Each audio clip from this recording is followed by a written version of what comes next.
మెదక్ జిల్లా గడిపెద్దపూర్లో దారుణం జరిగింది. అత్తింటి వేధింపులతో 5 నెలల గర్భిణి ఆత్మహత్య చేసుకుంది. గర్భంలోని శిశువుకు DNA టెస్ట్ చేయాలని భర్త, అత్త ఒత్తిడి చేశారు. మనస్తాపంతో ఉరివేసుకుని గర్భిణి సుస్మిత ఆత్మహత్య చేసుకుంది. తన కుమార్తెను హత్య చేశారని మృతురాలి కుటుంబ సభ్యులు ఆరోపిస్తున్నారు.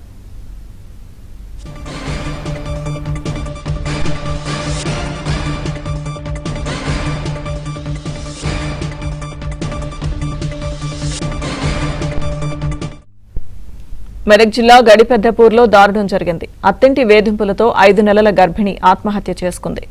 గర్భంలోని శిశువుకు DNA టెస్ట్ చేయాలని భర్త, అత్త ఒత్తిడి చేశారు. మనస్తాపంతో ఉరివేసుకుని గర్భిణి సుస్మిత ఆత్మహత్య చేసుకుంది. తన కుమార్తెను హత్య చేశారని మృతురాలి కుటుంబ సభ్యులు ఆరోపిస్తున్నారు.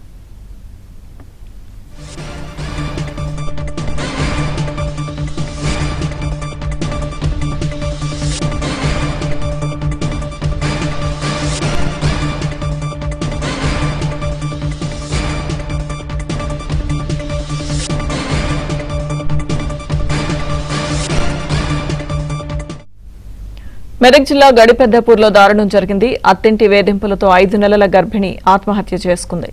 గర్భంలోని శిశువుకు DNA టెస్ట్ చేయాలని భర్త, అత్త ఒత్తిడి చేశారు. మనస్తాపంతో ఉరివేసుకుని గర్భిణి సుస్మిత ఆత్మహత్య చేసుకుంది. తన కుమార్తెను హత్య చేశారని మృతురాలి కుటుంబ సభ్యులు ఆరోపిస్తున్నారు.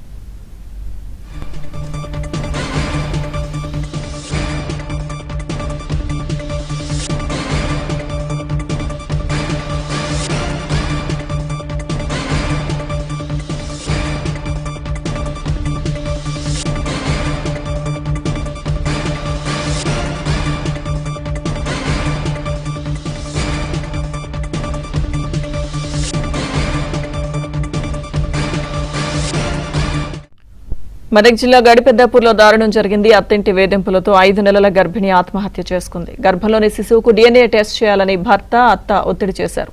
మనస్తాపంతో ఉరివేసుకుని గర్భిణి సుస్మిత ఆత్మహత్య చేసుకుంది. తన కుమార్తెను హత్య చేశారని మృతురాలి కుటుంబ సభ్యులు ఆరోపిస్తున్నారు. పూర్తి సమాచారం మా ప్రతినిధి పరశురాం అందిస్తారు.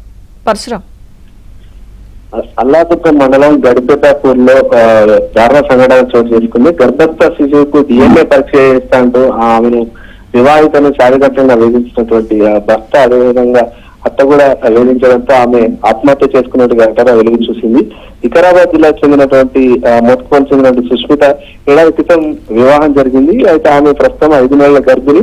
అయితే 5 నెలల గర్భిణి అయినప్పటికీ సుస్మితపై అనుమానంతో ఆమె భర్త, అదేవిధంగా అత్త కూడా DNA టెస్ట్ చేయించాలని చెప్పి కూడా కొంతకాలంగా వేధిస్తున్నారు. ఈ క్రమంలో ఆ వేధింపులు తాగలేక కుటుంబం మొరపెట్టుకోవడం జరిగింది. ఈ క్రమంలోనే వేధింపులు ఎక్కువడంతో ఇంట్లో ఎవరూ లేని సమయంలో ఉరేసుకొని ఆత్మహత్య చేసుకుని ఈ ఘటనపై సుస్మిత తల్లి, అదేవిధంగా కుటుంబీకుల ఫిర్యాదు మేరకు భర్త, అత్తపై కూడా కేసు నమోదైంది. ప్రస్తుతం కేసు దర్యాప్తులో ఉందని చెప్పి పోలీసులు చెప్తున్నారు. Okay Parashuram, thank you.